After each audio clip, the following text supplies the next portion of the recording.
What do you want to be when you grow up, Olivia? An astronaut.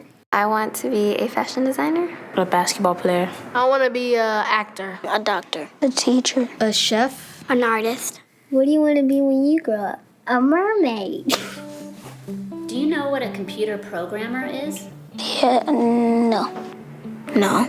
No. I think it's something that has codes and is able to decode a mystery. I think that they... Wait, what?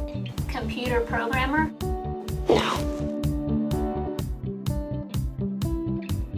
Nowadays, just about everything requires some form of programming.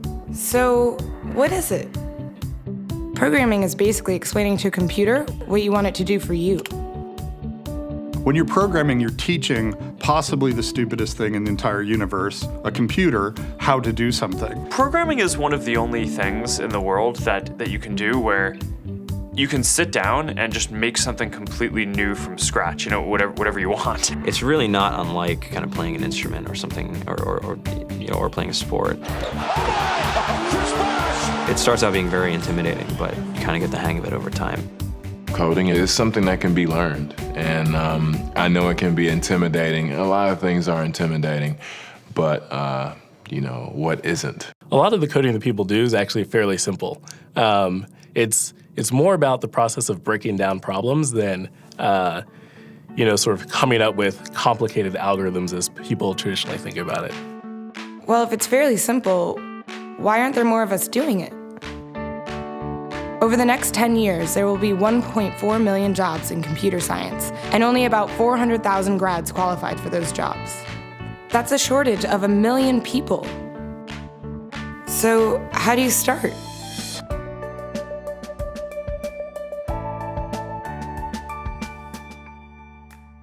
I was obsessed with maps when I was a kid, and cities specifically. So I taught myself how to program. I had a very clear goal of what I wanted to do, which is to see a map of the city on my screen and play with it. Put things on the map, move things around the map. See what was happening in the city, how it worked, how it lived, how it breathed. The best early thing was actually using software to decide when the classes in my school would meet, and that put me in a position to decide which girls were in my class. The first program I wrote asked things like, what's your favorite color? Or how old are you? I first learned how to make a green circle and a red square appear on the screen. The first time I actually had something come up and say, hello world, and I made a computer do that. It was just astonishing. When I finally learned a little bit of programming, that blank wall resolved into a bunch of doors, and you open them, and finally you start to open enough doors that the light comes in. And to me, a finished program is like a structure filled with light. All the corners are illuminated. You understand the structure of it. It's a really serene feeling to have completed that.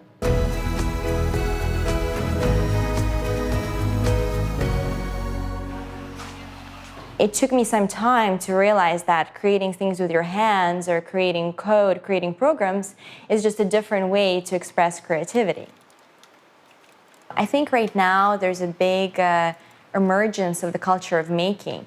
People who make their own scarves and hats, people who write their own apps. Now it's just limited by your imagination and sort of what kinds of ideas what kind of understanding can you build into the computer so that it can do these things that were previously impossible.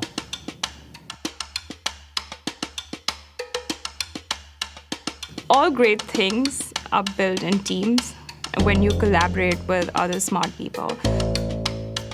You're testing your ideas, you're stimulating each other. That's what makes us successful. It's not some flash of brilliance by somebody who then codes 24 hours a day for 3 weeks. It's what happened. The magic happens when we're all on the same page, collaborating and building something together. There's a much greater need in the world for engineers and people who can write code than there will ever be supply. And so we all live these very charmed lives. To get the very best people, we try to make the office as awesome as possible.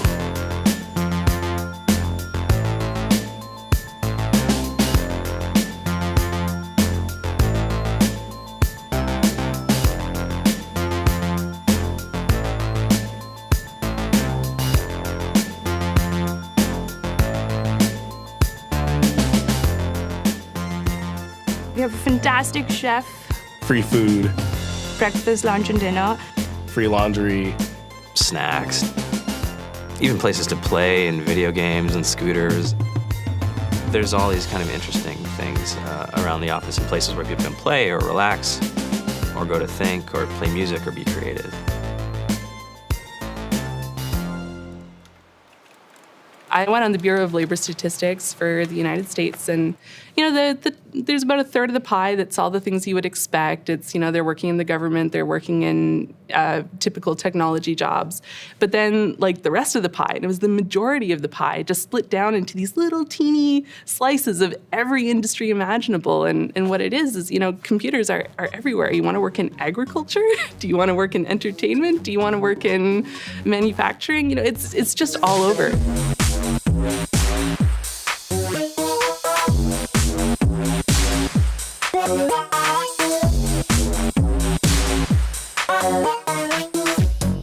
Here we are, 2013.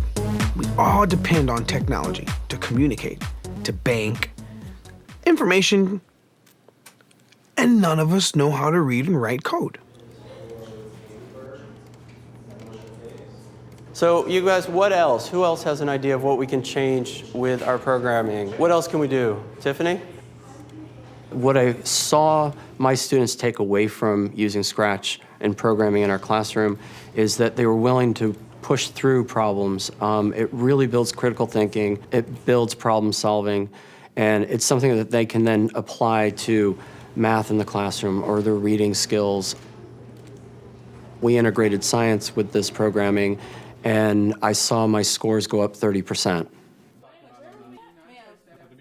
When I was in school, I was in this after-school group called the Whiz Kids. And when people found out, they laughed at me and, all these things. And I'm like, man, I don't care. I think it's cool. And, I'm learning a lot. And some of my friends have jobs. It's important for these kids. It should be mandatory to be a citizen on this planet, to read and write code. I just think you have to start small, right? And I think that's one of the biggest misconceptions about computer science and programming overall is that you have to learn this big body of information before you can do anything. You don't have to be a genius to know how to code. You need to be determined. Addition, subtraction, that's about it. You should probably know your multiplication tables. You don't have to be a genius to code. Do you have to be a genius to read? Do you have to be a genius to do math? No? No? I think if someone had told me that software is really about humanity, that it's really about helping people by using computer technology, it would have changed my outlook a lot earlier. Whether you're trying to make a lot of money or whether you just want to change the world, computer programming is an incredibly empowering skill to learn. To be able to actually come up with an idea and then see it in your hands and then be able to press a button and have it be in millions of people's hands. I think we're the first generation in the world that's really ever had that kind of experience. The programmers of tomorrow are the wizards of the future. You're going to look like you have magic powers compared to everybody else. I think it's amazing. I think it's the closest thing we have to a superpower. Great coders are today's rock stars. That's it.